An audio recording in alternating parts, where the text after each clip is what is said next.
at Jacksonville Middle School. I'm going on my 4th year of teaching here. I teach 6th grade math as well as a couple inclusion classrooms for math. Jacksonville has always been home to me. I've always been proud to call it home. I was even more reluctant to, when I graduated college, to get a job here at home. It was definitely my first choice. Wasn't my first option when it came to picking jobs, but it was my first choice, and I was fortunate enough to be able to come back here and work here in the town I'm able to grow up in. I am happy to be able to run for this position. I want nothing more but the best for Jacksonville. I want to be able to represent the citizens of Jacksonville. I want to be able to be a decision maker for Jacksonville. And I want to be just a name that highly represents Jacksonville in a positive manner. Thank you. Apology, I did that. Go ahead. Mark Evans. Mark Evans, you now have 60 seconds for your opening statement. Thank you, sir. Again, I'm representing a candidate for Ward 4. And first off, I want to thank you for affording me the opportunity to join the forum this evening. I was born here in 1969 off of Quince Hill Road. My father was actually a Baptist preacher. So at the age of 5, we moved down to Bradford, then to Smackover, up to Bradford, and then finally to Bentonville when I was at the age of 10. Graduated Bentonville in '88 and joined the Air Force. After 25 years of active duty, my last base was Little Rock Air Force Base, right back in Jacksonville where I was born. So I've always said things happen for a reason. I currently work for the Department of Defense, Office of the Inspector General. I earned my master's degree in operations management from U of A Fayetteville, my bachelor's in criminal justice from Park University of Missouri, a certificate in professional management from the Community College of the Air Force, and a certificate in human resource management from Martinsburg College in West Virginia. I really would love to bring my expertise, my professionalism, my leadership, and education to the City Council of Jacksonville. I truly believe that my skill set has a positive impact. Next, we have Danielle Rose Raines. You have 60 seconds for your opening statement. All right, well, thank you everyone joining us today. I am Rose Raines. I'm the council candidate for Ward 5, Position 2.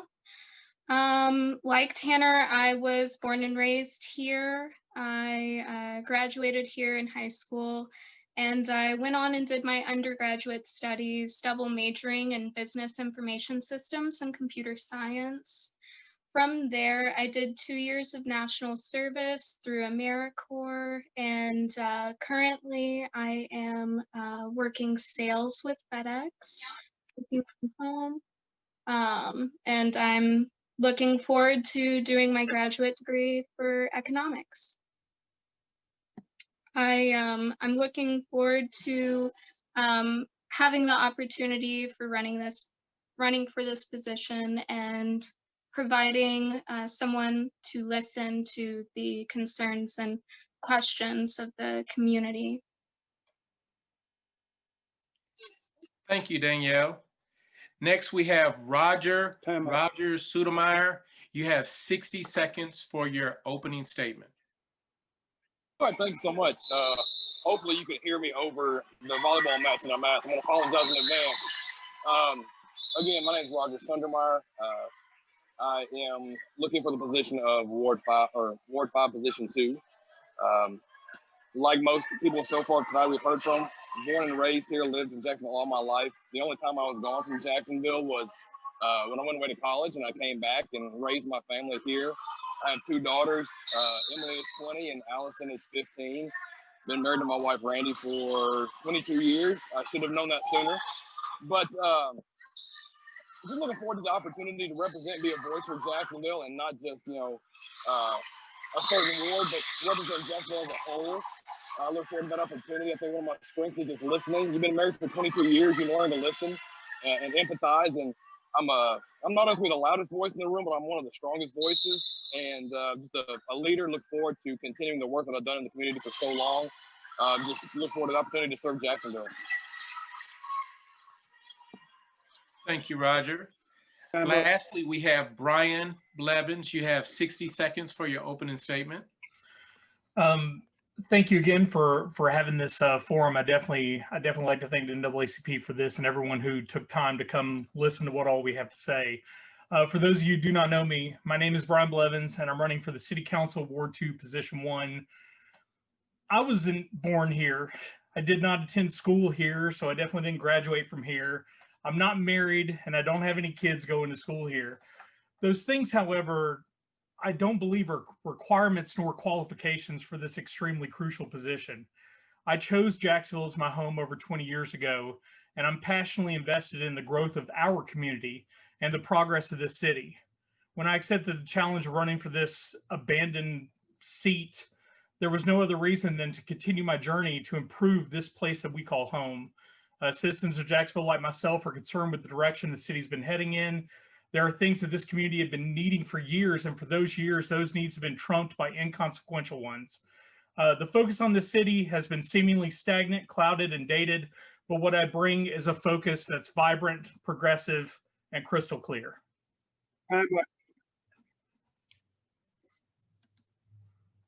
Thank you. We're going to go ahead and get into the first question. The first question will be answered by all 5 candidates in the following order. The first will be Mark, the second will be Danielle, the third will be Roger, the fourth will be Brian, and the last will be Tanner. Here's the question. Historically, the at-large system was instituted solely to disenfranchise voters. The Voting Rights Act of 1965 banned federal at-large voting permanently. And when legally challenged, courts across America continually rule against at-large voting as being discriminatory and unconstitutional. At-large voting inherently hinders minority groups, poor whites, and the less connected from electing local candidates of their choosing without any outside influence. Do you support at-large voting in Jacksonville? Mark, you have 90 seconds to answer that question. Thank you. No, sir, I do not support at-large voting. It doesn't speak for a true representation of that particular ward or state or region or district. If we were a town of 500, sure, it's possible, but we're over 28,000 in Jacksonville. So I'd like to put that one into perspective and say, let's talk about stacking the deck and ulterior motives. With at-large voting, let's say I am Alderman John Doe in a hypothetical Ward 6 in Jacksonville, if one existed. And I've been on the council for 20 years and I have a pretty good following of voters. If I knew one person in the other 5 wards who is willing to run for the council, and I promote those names to my followers and they get elected, the result is we can pass any ordinance we want for whatever reason we want, for whatever price it may bring. We'd be in control, and it's corrupt, unethical, and another reason the federal government banned at-large voting. It invites hidden agendas, and that's what I believe. And no, I do not support it. Thank you. Thank you. I need to see the list. The next question. Hold on a second. All right. Danielle, do you support at-large voting in Jacksonville? No, I do not. It was, you know, like everybody said, you and Mark, it's been federally proven to be unconstitutional. I don't feel like that should be a thing that we're still struggling through today, especially when this act came out in 1965.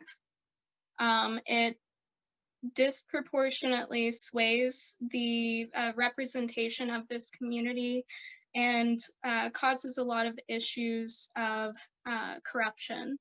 And I think that the representation, especially of city council, but of all representations in the United States, should be of the people, by the people, and for the people. And until we get rid of this at-large situation, I am going to be here for those who are hindered, the minorities, and those who suffer the unfortunate byproducts of at-large systems currently. Thank you. Roger, do you support at-large voting? No, I don't. And it's one of the things I really want to kind of try to work on if I get elected. Is it's just a big disconnect for me from the standpoint that I don't necessarily have to be the chosen person in the ward that I am entrusted to represent. If I win certain pockets of the town, then that doesn't, I'm not representing the people of my ward. And that's the most important part of the equation to me, is to represent the people that I'm gonna be going to bat for and being an advocate for every day.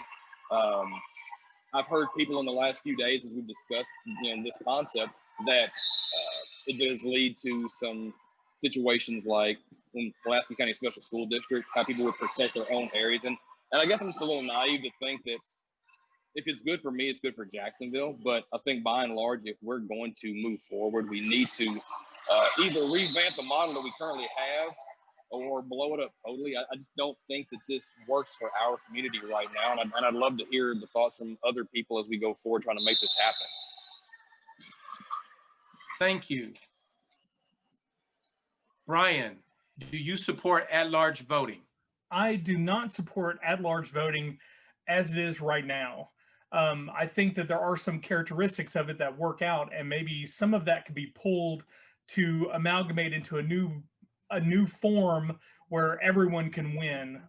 It could be something simple as allowing one person from each ward and then having 3 separate at-large entities, so it's still an even number, so that tiebreaker is still there.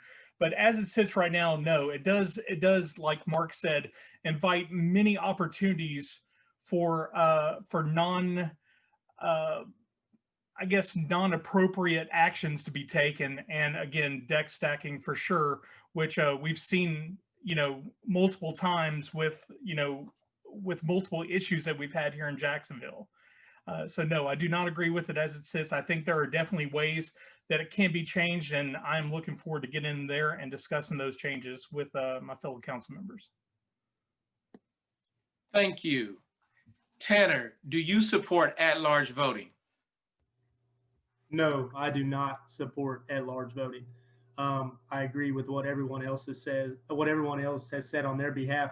I find it a bit uncomfortable that, for instance, myself, I am running in the seat for Ward 1.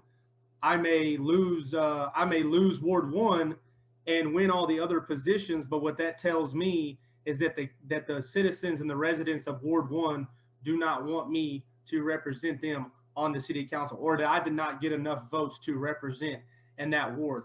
I think one thing it does is it intimidates others to step up and run against the incumbent. I think it's a greater challenge. I think if you were to switch from at-large voting to based on ward voting, you allow your candidates to express and build more relationships and rapport with everyone in this, with those individuals within that ward, because you only would have to campaign within that ward. You don't have to spread out to the population of 28,000 people. You get to be the voice of those people in your ward. You get to represent those wards. And like Roger said, you get to go to battle and be a voice. And what we have to do is we have to be a listener first, and then we go and talk for our people. Thank you. Thank you. And with that, we'll take the next question with Okay. Clarice. Question 2 is for candidates Danielle and Roger, and you have 2 minutes. The question is, what are the biggest challenges facing the city of Jacksonville, and how do you propose to address them as a member of the Jacksonville City Council? Danielle, you have the first question. Well, there's a lot of strengths that our community has. So I kind of would like to touch there first, and the fact that our community is so diverse, has so many people that have had a wide range of opportunities in life and have been brought here, during the present time. But one of our biggest challenges is that in our current representation, it's oftentimes when you will see that those individuals get passed aside. Their opinions, their concerns oftentimes are not shown the amount of empathy that we should be showing, especially during times of conflict. When I hope that with this position, I will be able to provide more opportunities to get out in the community and make people feel more comfortable with providing their concerns and opinions, because at this point we've been kind of stifled for a long time.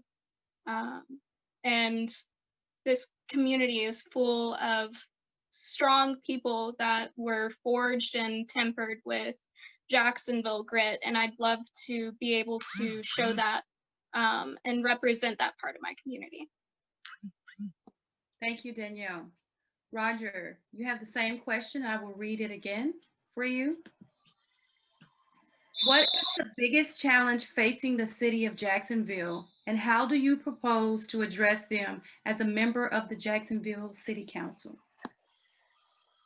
Well, much like what Ms. Rose had said, we've got great people, but I would also argue that one of the biggest challenges we also have facing us is some of our people. There are people in our community that may not want to see us be as successful as we possibly can be. And I think one of the things that we have to do is weed those people out and figure out a way to take all of the people who do want the good things for our community, unify them. Our leadership, not just locally, but nationally, globally, everyone is so splintered and divided right now. And I think when you break people down to their core, there's a few core things that every family, regardless of race, ethnicity, what have you, they want the same core things. And I think if we all work together to address those core things, then we've accomplished something. And we can then work together to work on the things we may disagree on. But sometimes we simply go straight to the things we disagree on and go fight about that.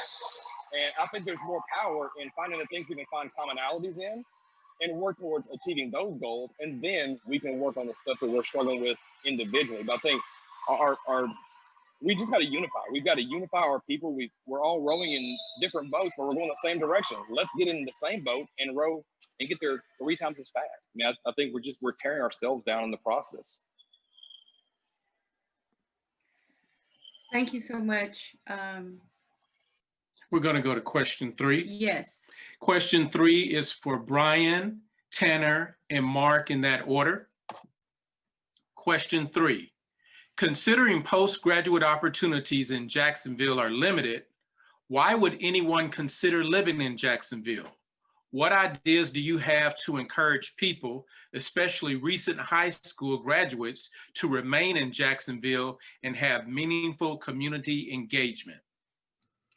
Just to start, that's question 4. I know you said question 3. I just wanted to make sure that you had the right question. Yes, that's the question okay. that I'm asking. Cool. Just making sure. To be honest with you, the more and more I look at the way that Jacksonville is right now, I really wouldn't advocate for people to move the way that it is right now. There are so many things that need to happen. Like we are a growing community. We do have a brand new school. We have a brand new school system. So that is right now the dream of what we're trying to sell. Right now, we're trying to sell a dream. And I believe that it is definitely going to take some more time to bring people into Jacksonville, but getting those things fine-tuned and get it to where we're selling a complete product and not a work in progress, I think is what's going to make people want to move here. Whereas right now, like I said, it's mostly a work in progress for people to come here. Thank you. Same question for Tanner. Would you like me to read the question again, Tanner? That'd be great. Thank you. Okay, the question is, considering postgraduate opportunities in Jacksonville are limited, why would anyone consider living in Jacksonville? What ideas do you have to encourage people, especially recent high school graduates, to remain in Jacksonville and have meaningful community engagement? One thing that sticks out to me in that question is the meaningful high school graduates and then staying in Jacksonville.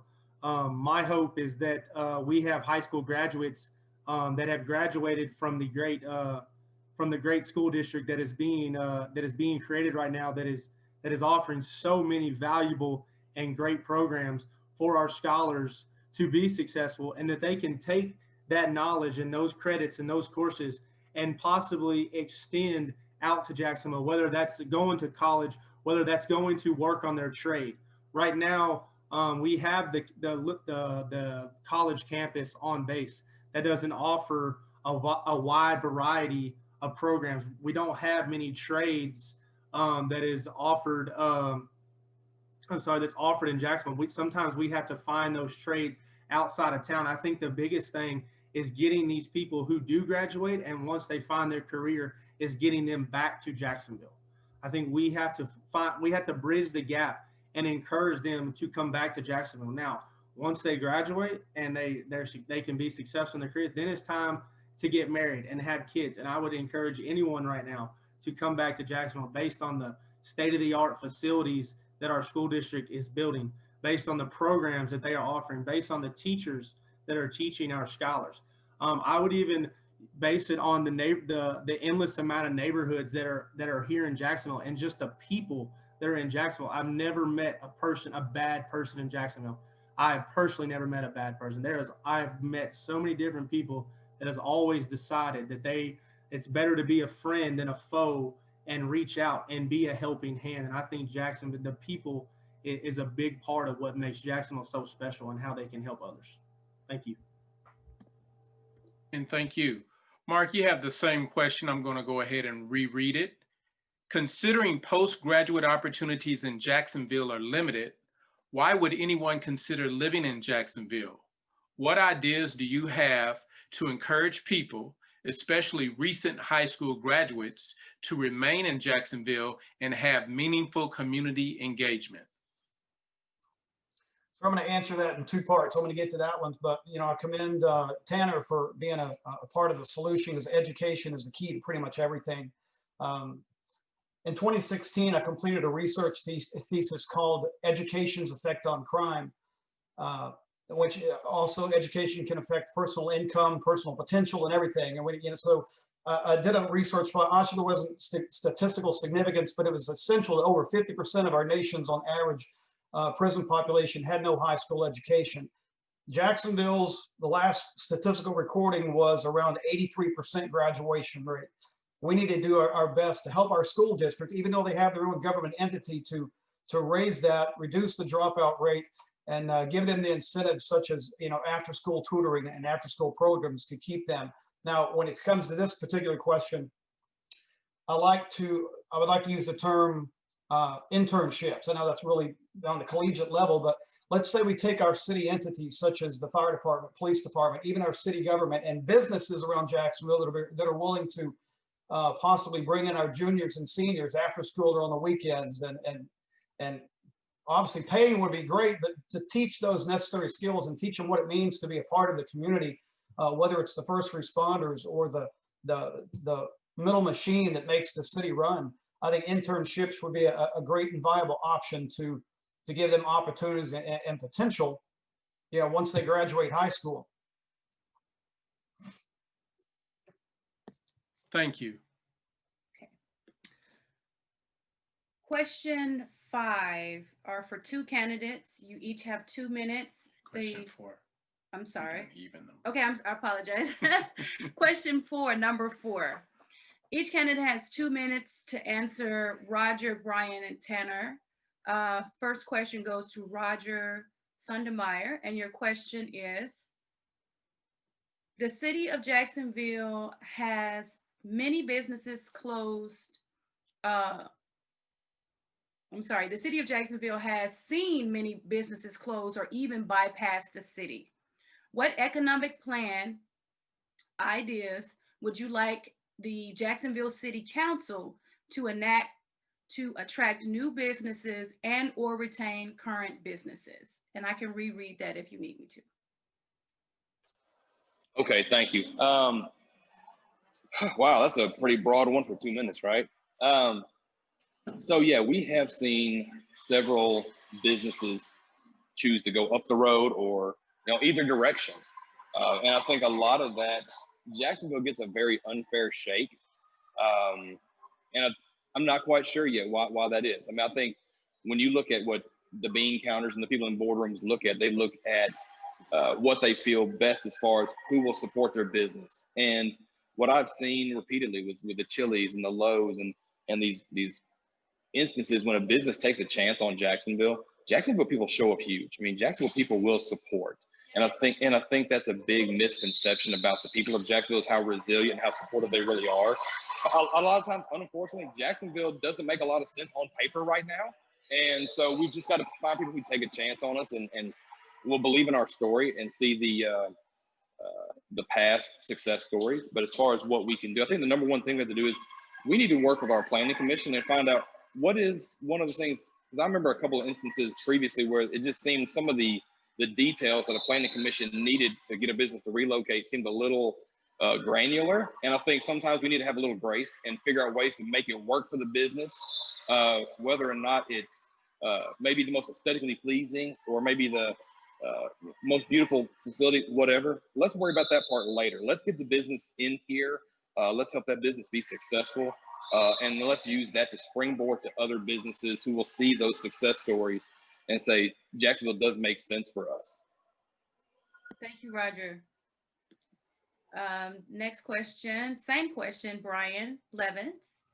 I'm going to read it. The city of Jacksonville has seen many businesses close or even bypass the city. What economic plans or ideas would you like the Jacksonville City Council to enact to attract new businesses and or retain current businesses? Well, first and foremost, like one of the biggest problems that I think that Jacksonville has had has been the lack of an official economic developer. Like we have an economic developer that's been writing grants for the school district and writing grants to do all these other things instead of focusing on Jacksonville. Also, that mixed with,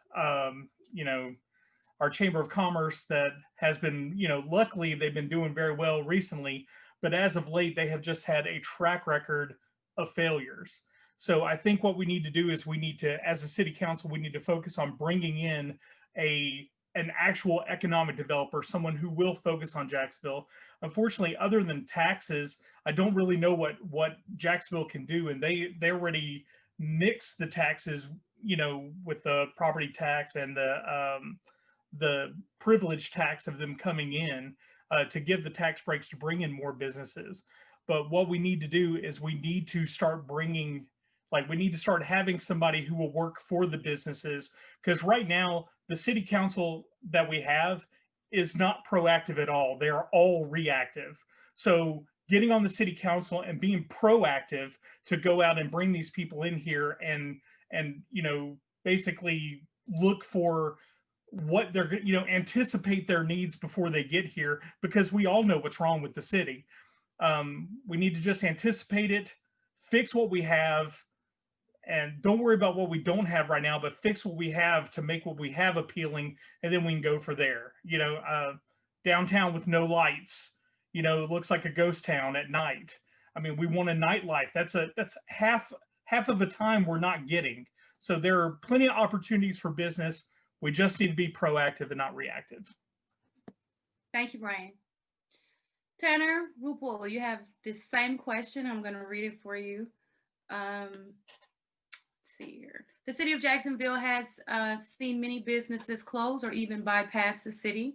What economic plans or ideas would you like the Jacksonville City Council to enact to attract new businesses and or retain current businesses? I'm going to touch on the last thing that you spoke there. One is the current businesses, because right now we have to focus on what we have, and what we have are current businesses. and we have to do everything in our power to make sure that those current businesses stay open. If those businesses do not stay open, that means there's going to be vacant buildings that's sitting in Jacksonville, and everyone who's from Jacksonville knows we have enough vacant buildings. Secondly, now to attract the new businesses, I think the council or the leaders within the city council, and maybe you can make up a group who can be a helping hand to work with the chamber.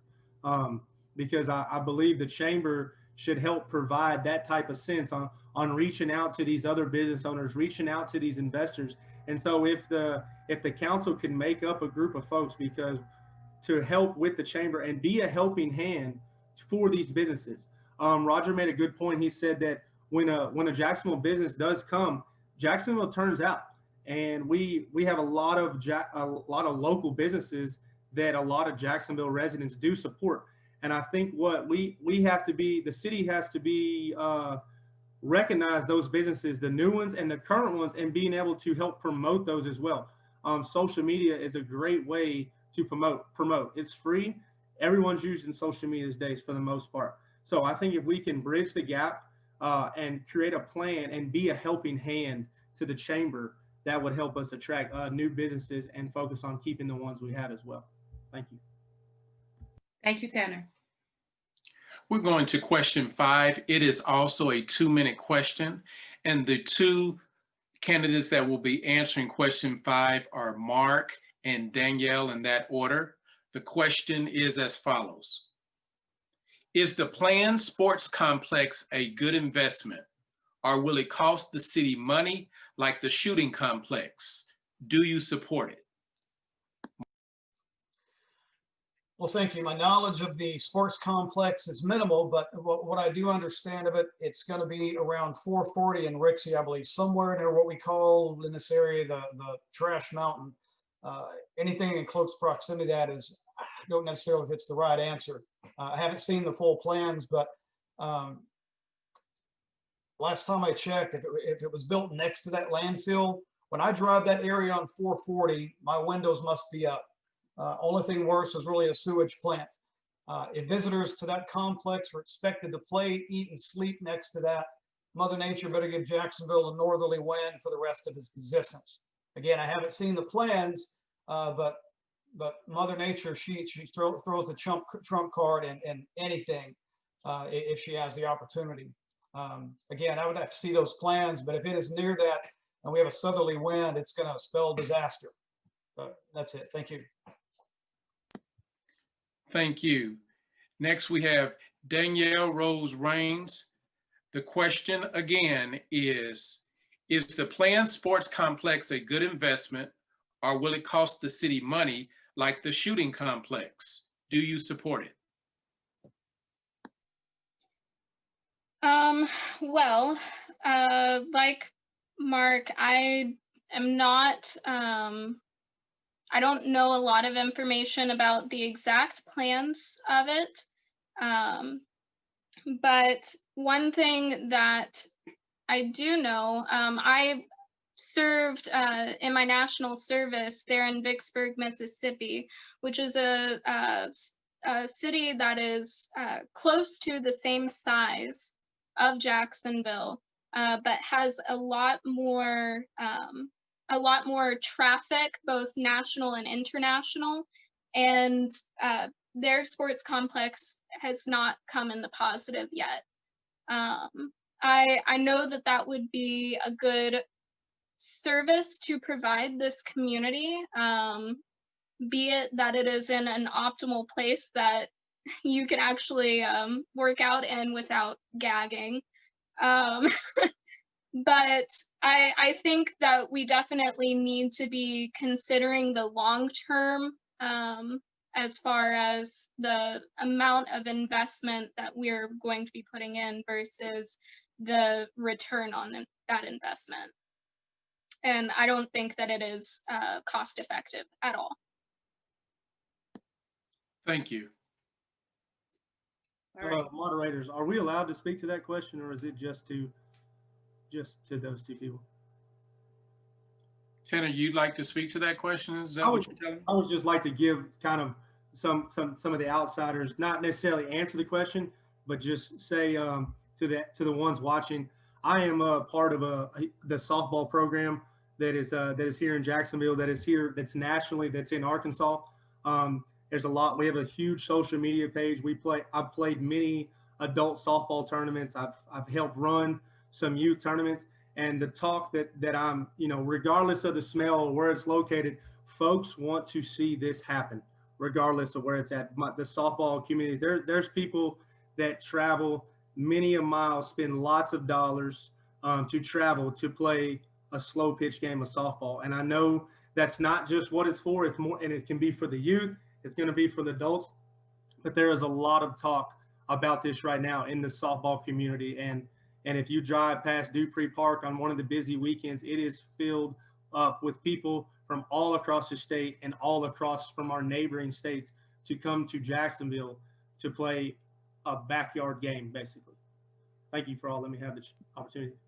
Thank you, Tanner. Okay, we are moving to question 6, and it's a little lighter than the rest. Each candidate has 60 seconds to answer, and every candidate forum usually has a gotcha question. So on a lighter note, in one word, please share a character trait that best describes you. Roger Sundermeyer, you are up.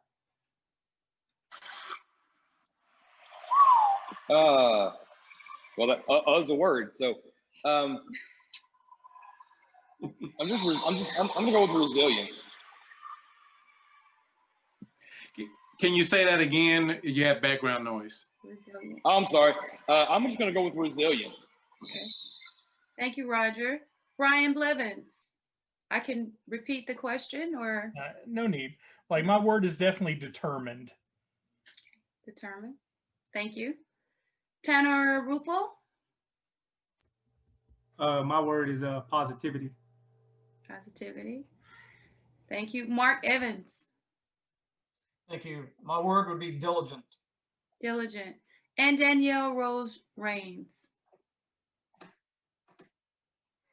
Everybody took mine. Well, my second one is thoughtful. Thoughtful. Thank you, Danielle.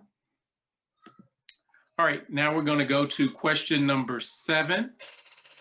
Question number 7 will go to Brian, then Danielle, then Mark, and you will have 2 minutes to answer the question. The question is as follows. In the past several years, Jacksonville City Council and the police department has received a lot of bad press. How can you help change the image of Jacksonville? Well, of all the people to get that question, so I definitely have been very involved with this. Like, we have a lot of city council members whose sole focus has been the police department. Like, while the city has been hemorrhaging businesses and money and families, they've been just focused, determined on just the police department. I think that actions that are already been in place by calling out, money that may have been misappropriated, all the negative stuff that has came out are just things that have been found out from the past. It's not things that are going right now. I think as of right now, we have a great police chief with Brett Hibbs, who's in there actually wanting to make a difference and focusing on the community and not focusing on, the people, who are making, who are sitting on the city council, who basically are trying to get more money. It needs to stop being about the money and start being about the people of Jacksonville. And I think that that's what is happening right now. But again, the negativity has just been because that their focus has not been on the people of Jacksonville. And I think that the negativity was justified in that instance, but I believe that it is being turned around right now. Thank you. Same question for Danielle Rose Rains. The question is, in the past several years, Jacksonville City Council and the police department have received a lot of bad press. How can you help change the image of Jacksonville? Well, really, it's just coming together and starting conversations. Like Brian said, Chief Hibbs is a great person, and I have had the pleasure to, have a couple of moments of just, working with him in logistics of community events.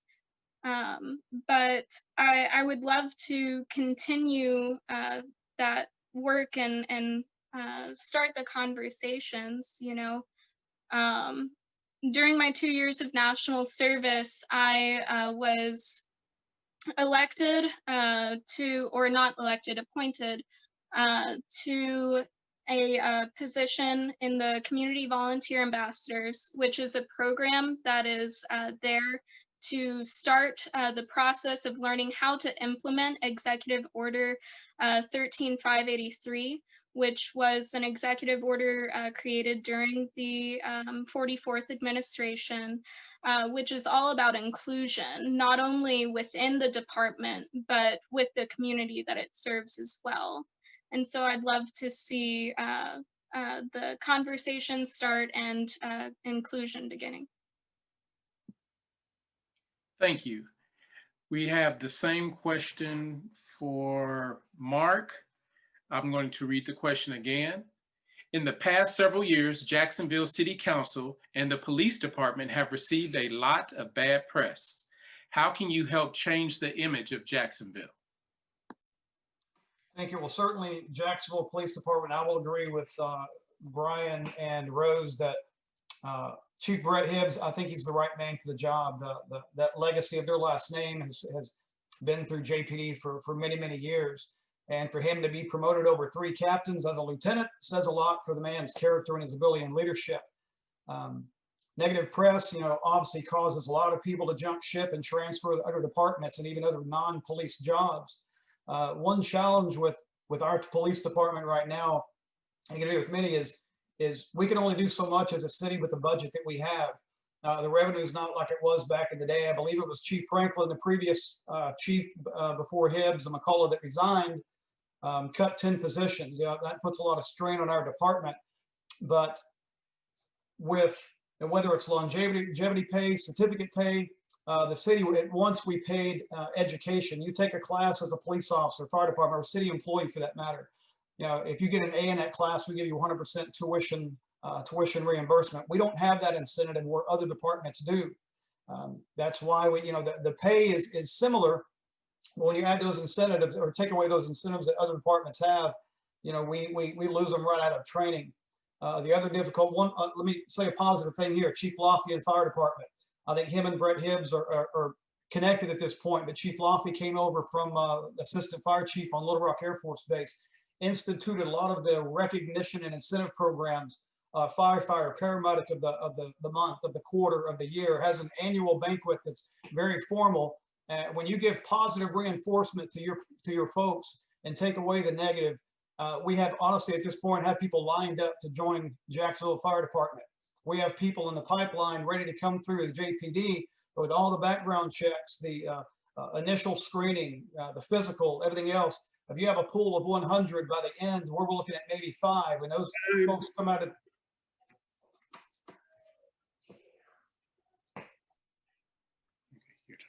Thank you. Okay, question number 8 is for Roger Sundermeyer, Tanner Rupel, and Mark Evans. And you each have 2 minutes. Question is, what is your opinion of the defunding police movement?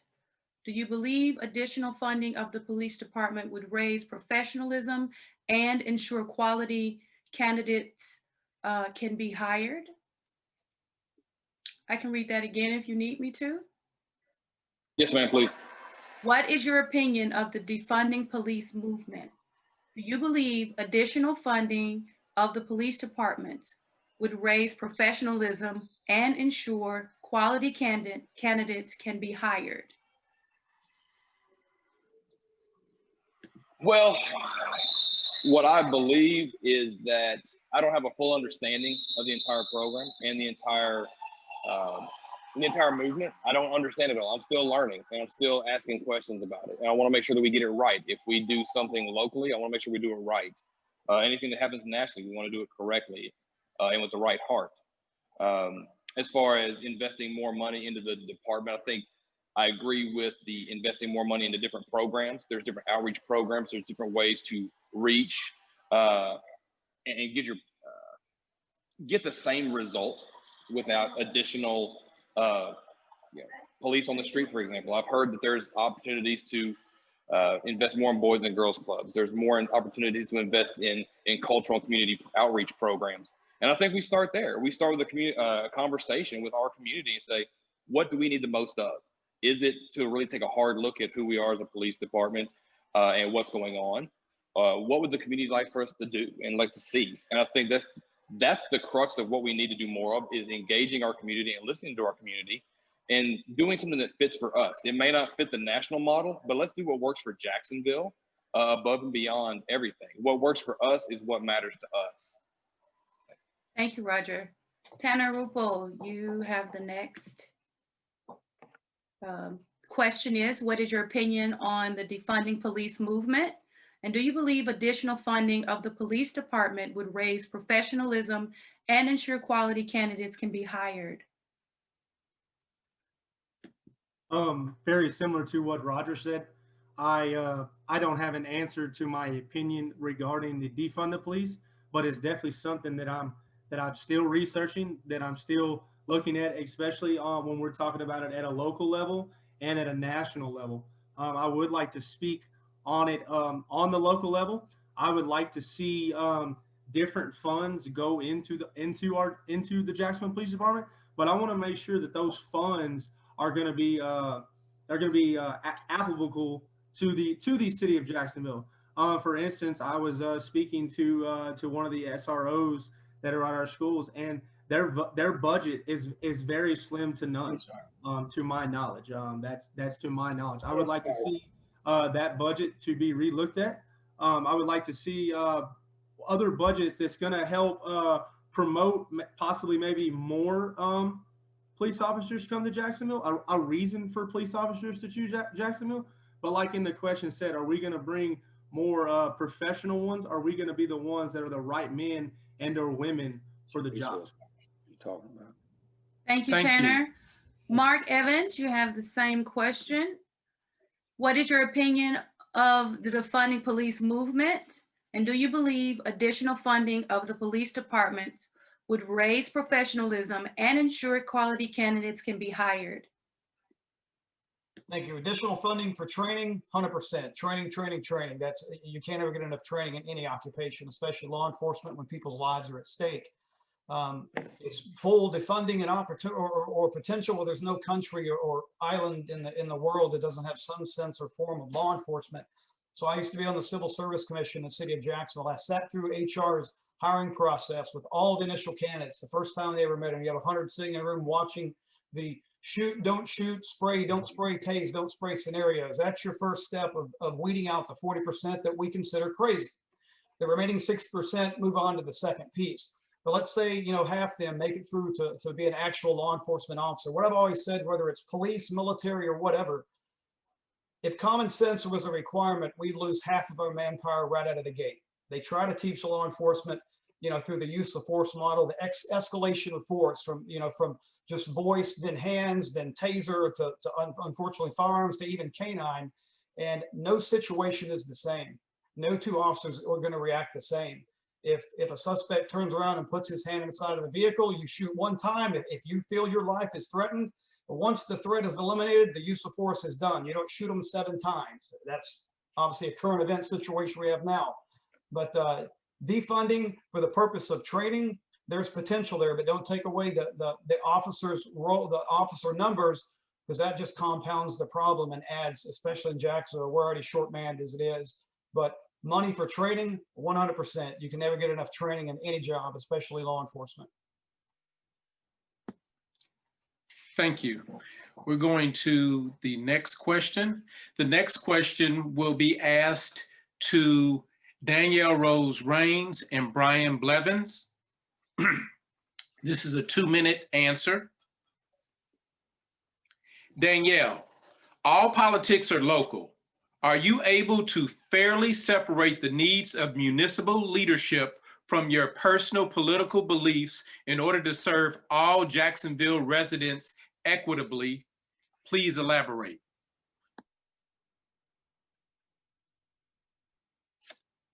Can you ask that question one more time? Yes, I can. All politics are local.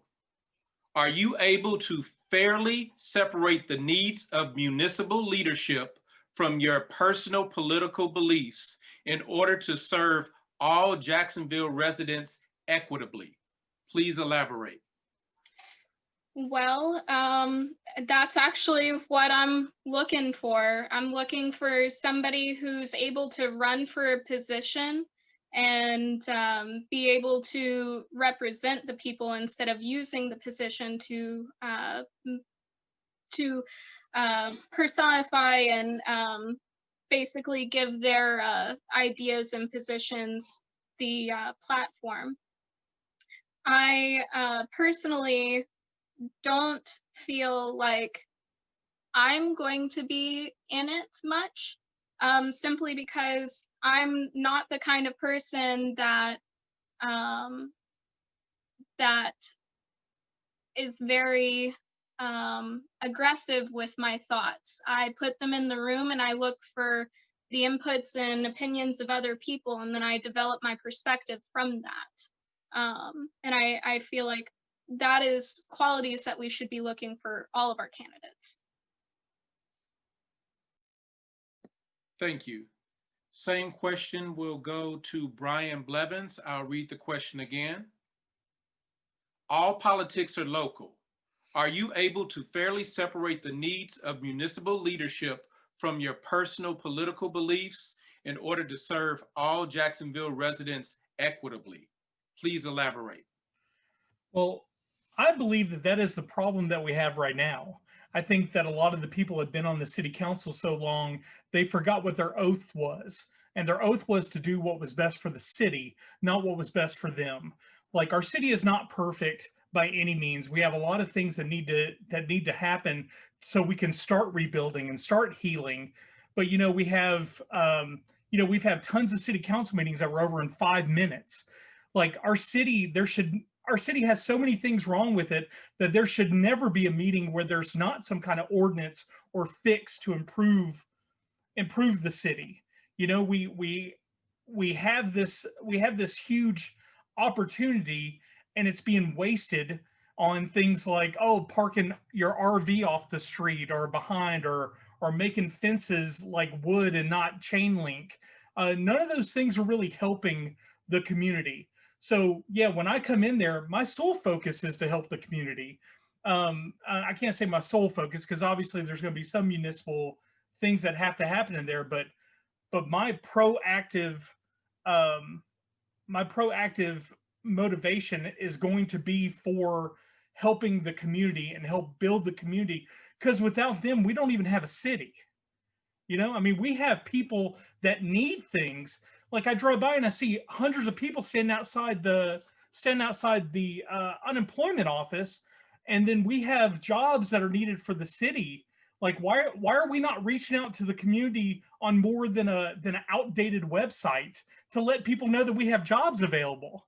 There's so many things that we need to do, and again, we need to unlearn what has been going on and realize that isn't working, and it hasn't been working for a while, and bring in some new fresh ideas and some new fresh outside the box from the people that have actually been in that community, so we can help rebuild this, because they can't see the forest for the trees. Thank you. We are now on our last question, and then we'll take some questions, a few from the viewing audience and listening audience. This Last question is for Tanner Rupel, Mark Evans, and Roger Sundermeyer. You have 2 minutes to answer the question. And the question is, with each of your candidacies, there's the potential of 4 new additions to the Jacksonville City Council. What skills or strategies would you employ to build consensus in an already divided council? Can you repeat that question one more time, please? Yes. Thank you. I sure will. And no, it's Mark. We're here. Tanner's correct. We're just making sure of the order. Okay. With each of your candidacies, there's the potential of 4 new additions to the Jacksonville City Council. What skills or strategies would you employ to build consensus in an already divided council? Already divided council. Okay, got it. So the first thing that I think would be beneficial with like you said, there's an opportunity now with Mike Dietz just now getting on the council, and then 4 new seats, possible to 4 new seats. To me, that speaks volumes that you have a chance right now to replace half of your council for the city of Jacksonville. I do, however, think, like you said, it almost feels like there's lines drawn in the sand.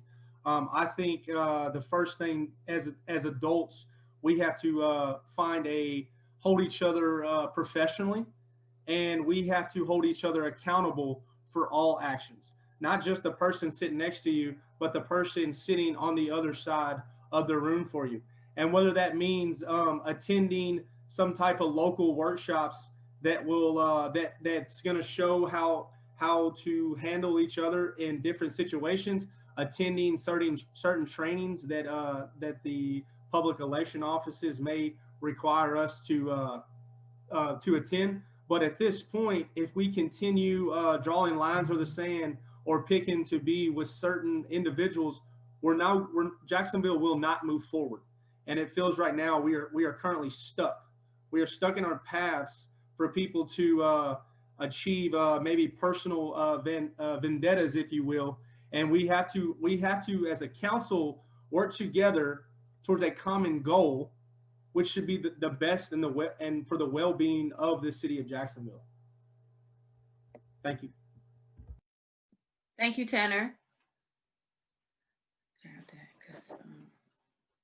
All right, let me pull it up again here. With each of your candidacies, and this question is for Mark Evans.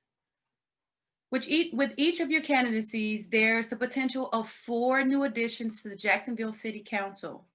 What skills or strategies would you employ to build consensus in an already divided council? Thank you. It's a good question. I don't need 2 minutes.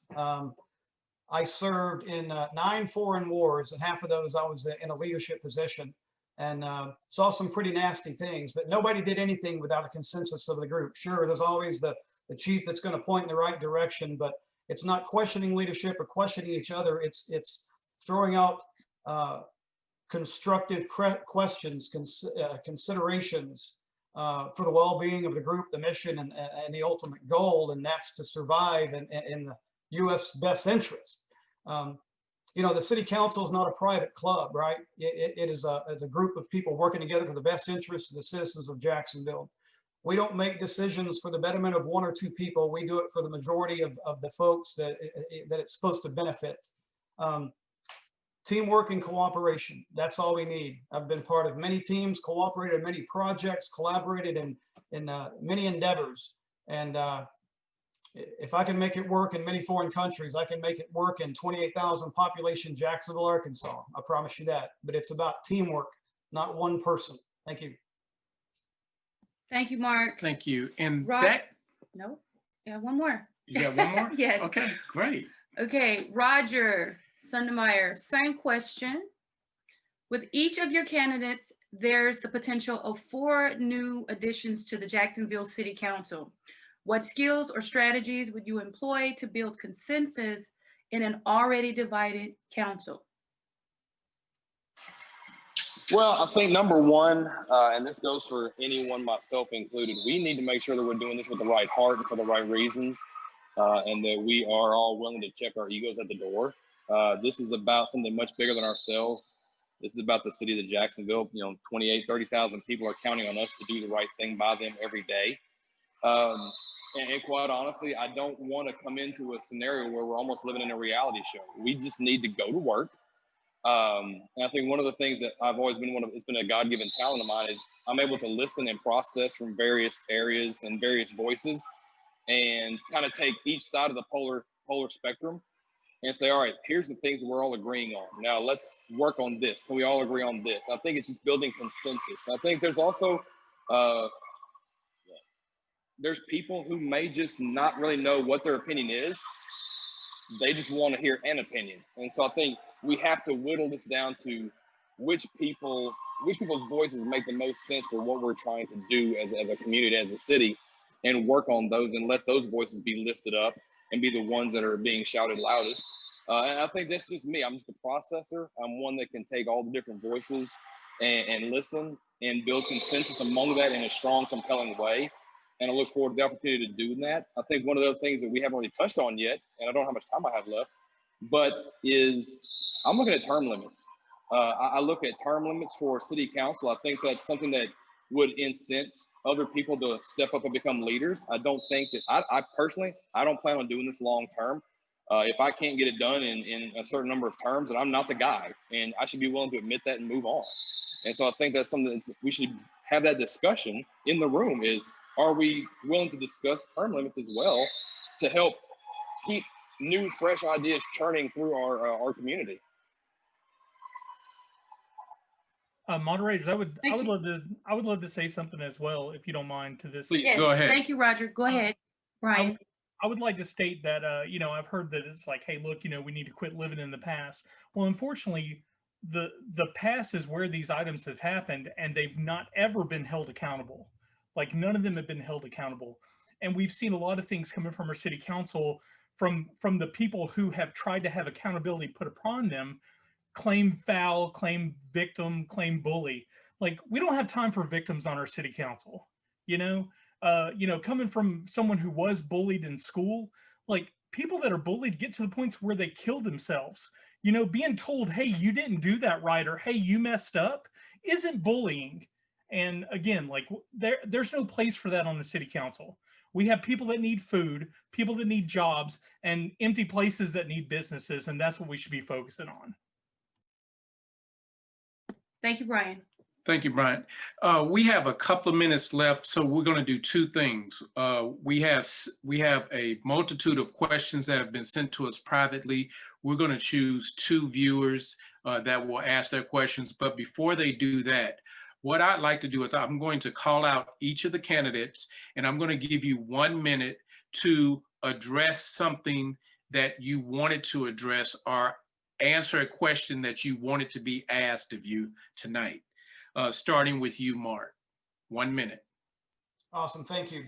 For the past 5 years, I've volunteered, and this is obviously about my engagement with the youth and elderly in Jacksonville. I volunteered and helped promote the Boys and Girls Club of Jacksonville with various marketing films to highlight their obvious mission of enabling young people to fulfill their potential and productive, caring as responsible citizens. It introduces the children to diversity and culture, and it creates lifelong friendships. Let's look at Jacksonville's own NFL stars, Demetrius Harris and Clinton McDonald. They always come back, they always re-engage, and they always set the example, because that's what it's about. That's the mission, to show them what the club can do. My wife and our son's 28 years old now, lives in Alaska, but we were stationed in Georgia. He was raised in the Boys and Girls Club of Valdosta, Georgia. Still keeps in contact with those kids, and that's just shows how it has a lasting positive effect, on their lives. And even though she's out working for the state now, I salute LaConda Watson and the team we put together, putting together 20 marketing films for the Boys and Girls Club, and it's been very, very, very rewarding. Thank you. Tanner, in 1 minute, please address a question that you were not asked that you would have liked to have been asked. One thing I'd like to address, and it really ties back to what Mark said, is the relationships and rapport that I have built with not only the adult citizens but the youth of our town. Being in public education, I love going to work every day and building a rapport with my scholars.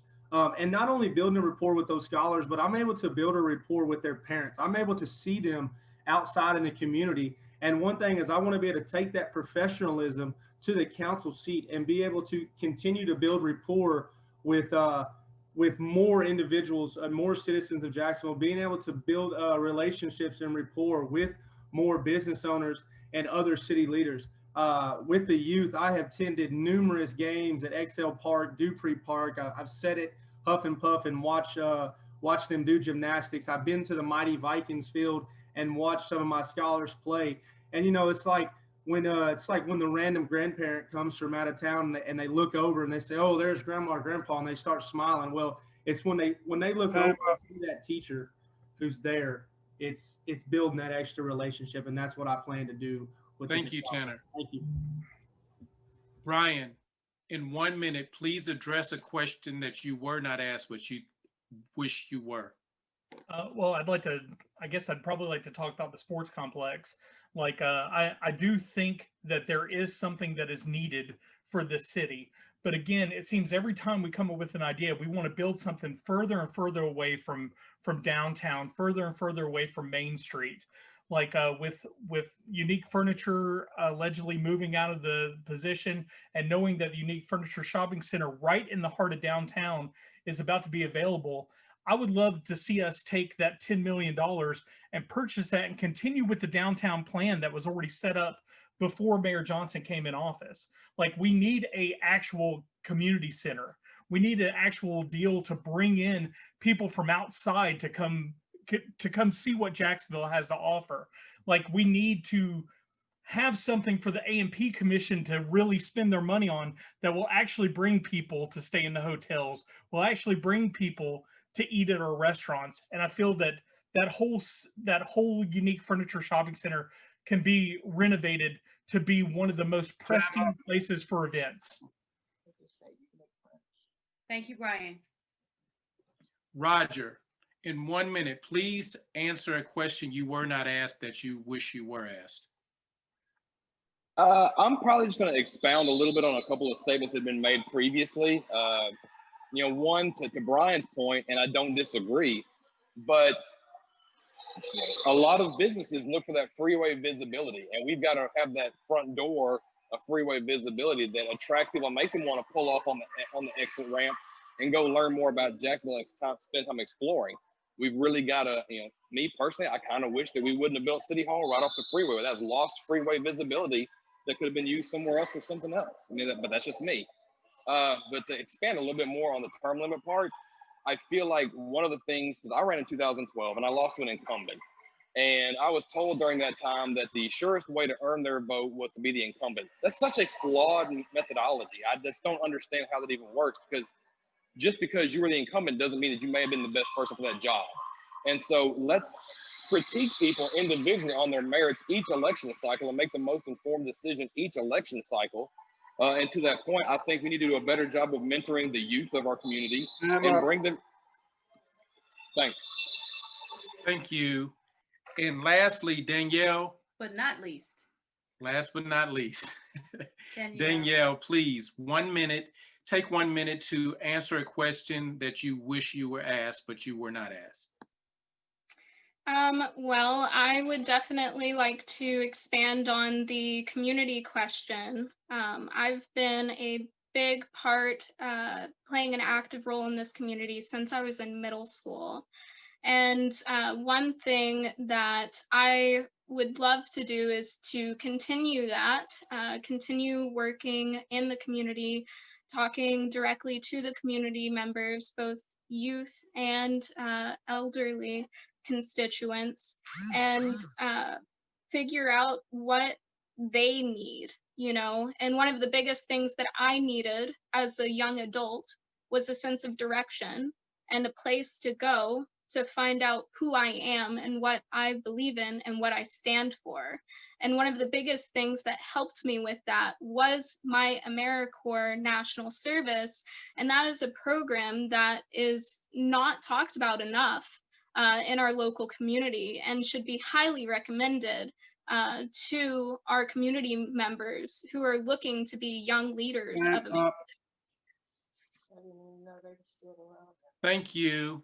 Thank you, Okay, Danielle. so we've chosen the first question from the viewing audience, and how we're going to do this is I put everybody's initials in a clock form, and I did spin the tail to come up with the two people that are going to answer the question. The first question, well, we have to have a 5-sided coin. All right, the first question will be answered by Roger, then by Danielle. And the question is from Jean A. Williams. Here's the question she asked, and you get 30 seconds. As far as getting businesses into Jacksonville, what is your thought about serving drinks, and what would you do to get it changed since it is now a dry town? Roger, 30 seconds. Well, I think we're missing a big opportunity by not having that option for us.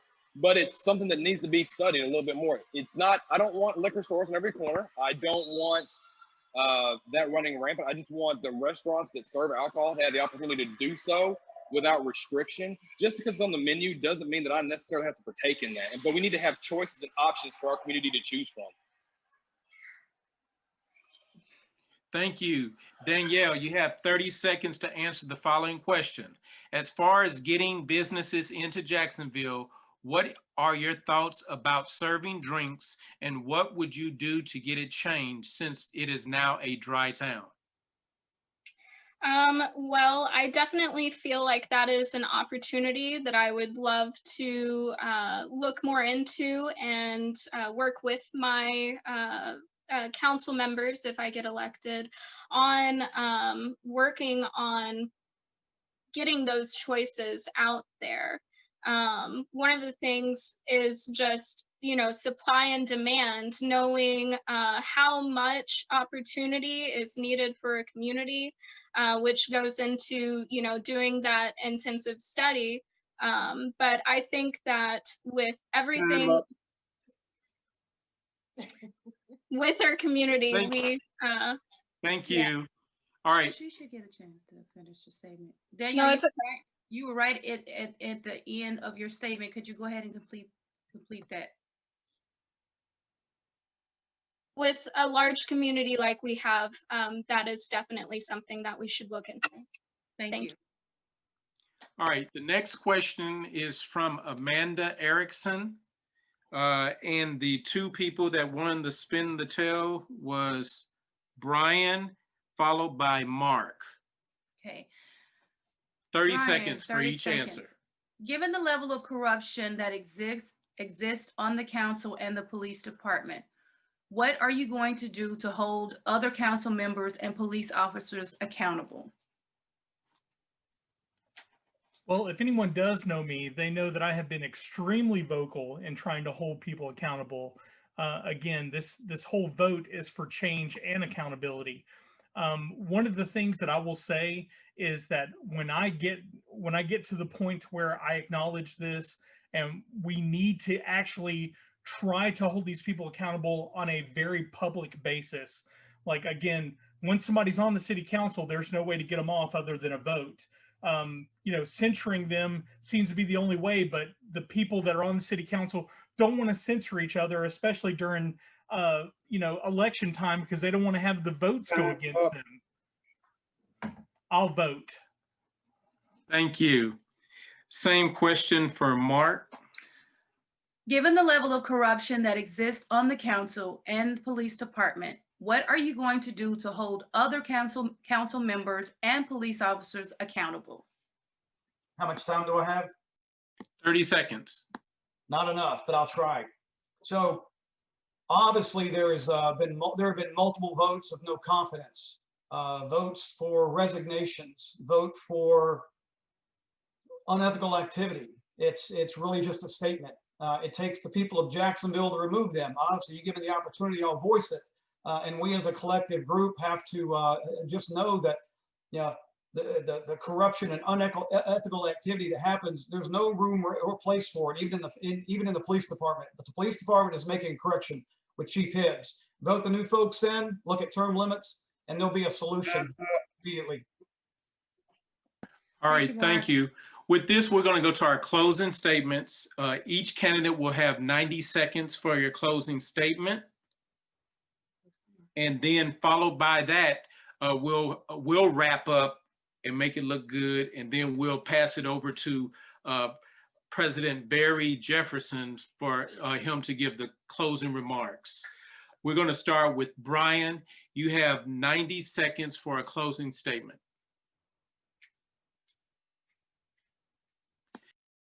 You're going to need to unmute yourself.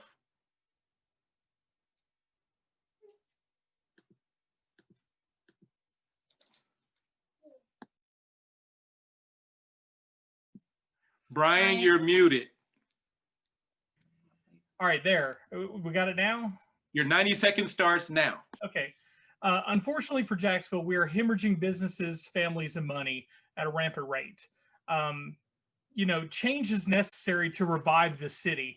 We are close to failing, but luckily we have not yet passed the point of no return.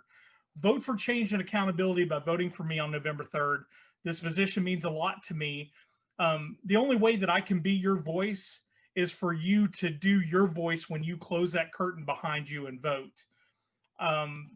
You know, I'll do my best to make the right decisions for the future of Jacksonville, for the future of the people who want me on the city council, and for the ones who don't want me on the city council. So I guess, like, in conclusion, if you don't know me, my name's Brian Blevins. I'm running for City Council Ward 2. I live and breathe Jacksonville, and if you don't think that I'll bring true change and accountability, just watch me. Brian, please give your contact information, and then once you finish that, type it into the chat.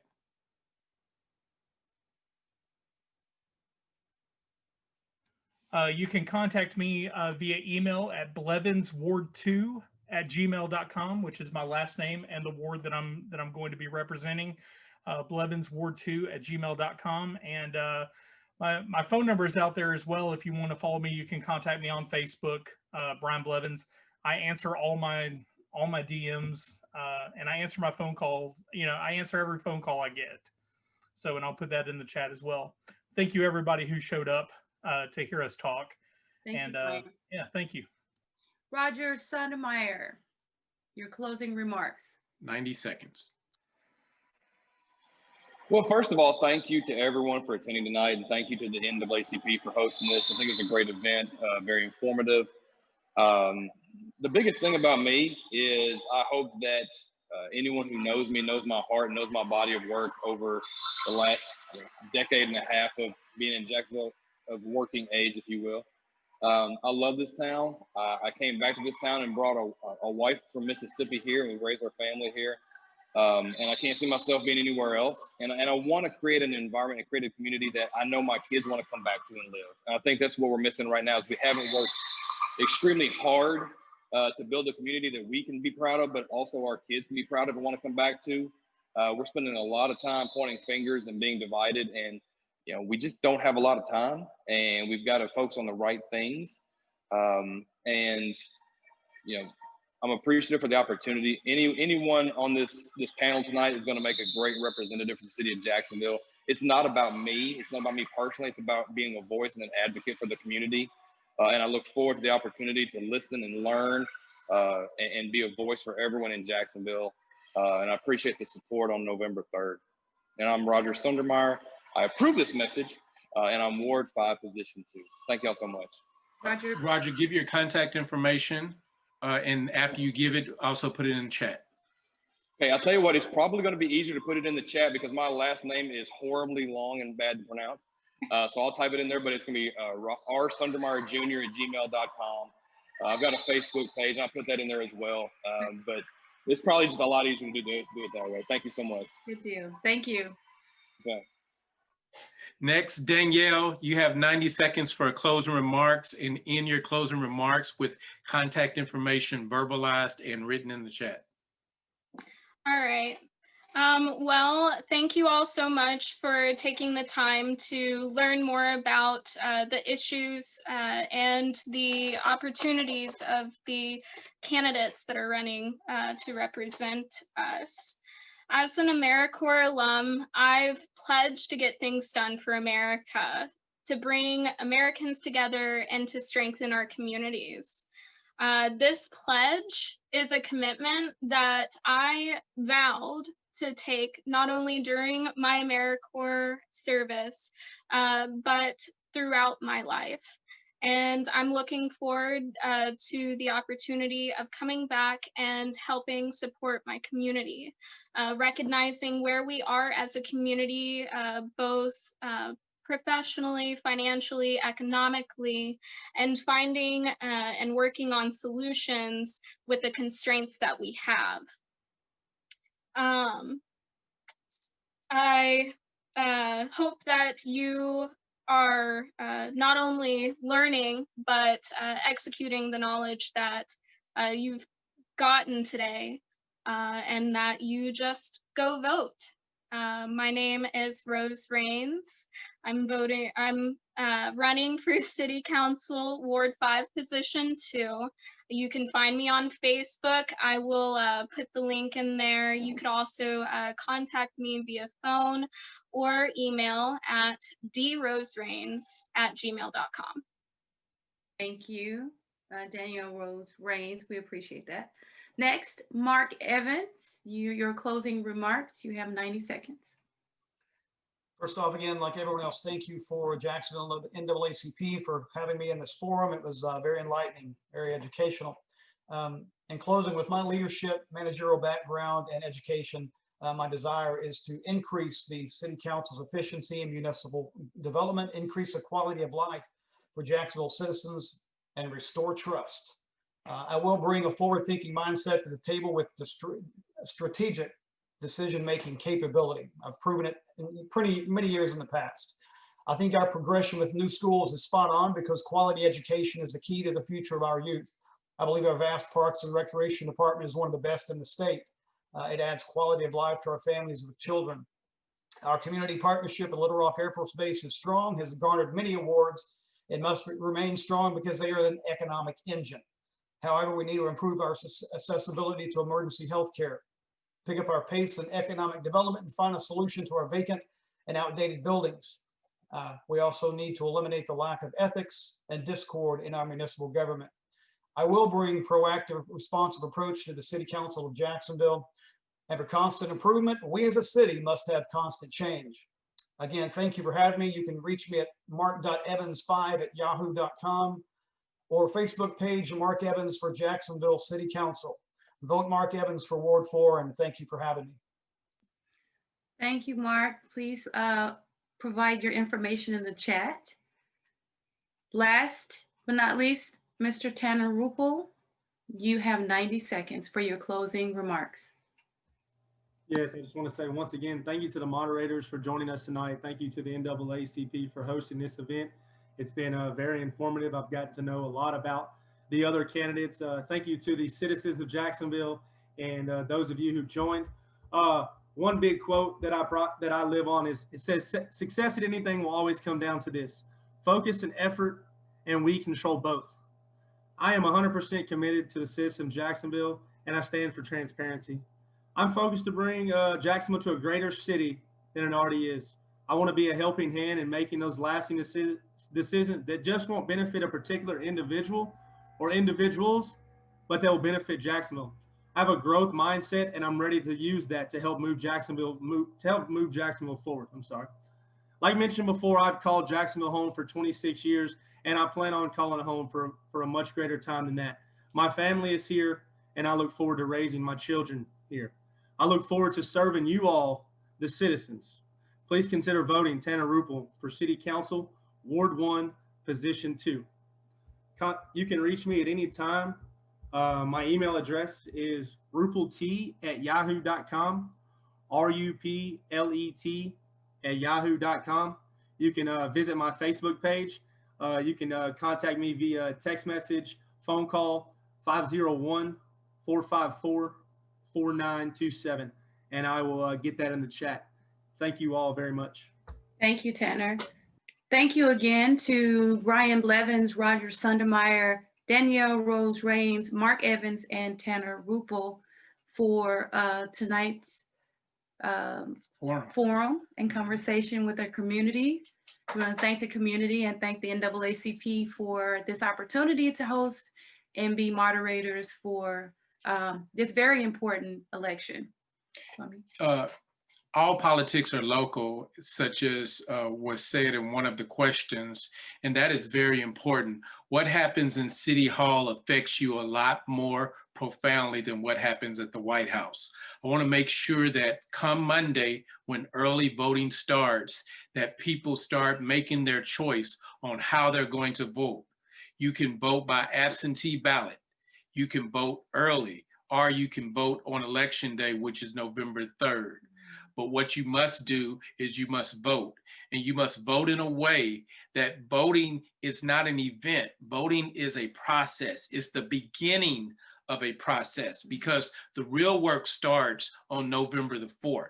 And I hope all of you candidates that do not get elected, that you are still a force in the community in Jacksonville and making the change that we all agreed upon that is necessary for the city of Jacksonville. With that, I'm going to turn it to the president, Barry Jefferson.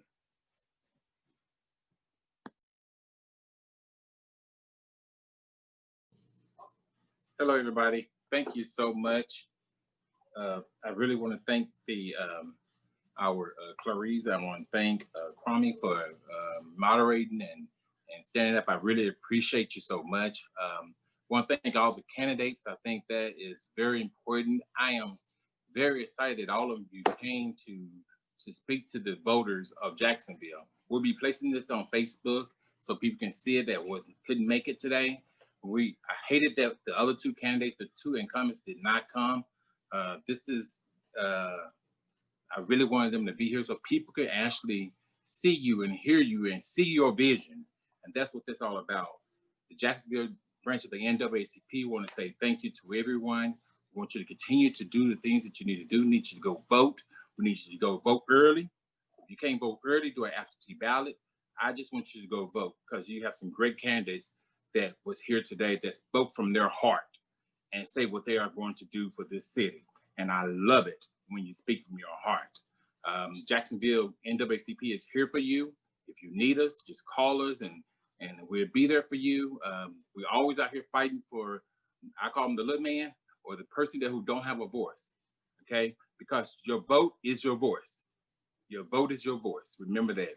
Your vote is your voice is your vote. Go from bottom up. When you go to the polls, don't go from top up because your bottom part is the most important things. Go from bottom up, not top up. God bless you. Thank you again, everyone, for joining. Thank you for everyone for joining us. And thank you again, my moderators. Thank you to Nicole Ford for getting this all organized. I really appreciate you, Nicole Ford. Thank you for all that hard work and the rest of you. All of you have a great day. Thank y'all. Y'all take care.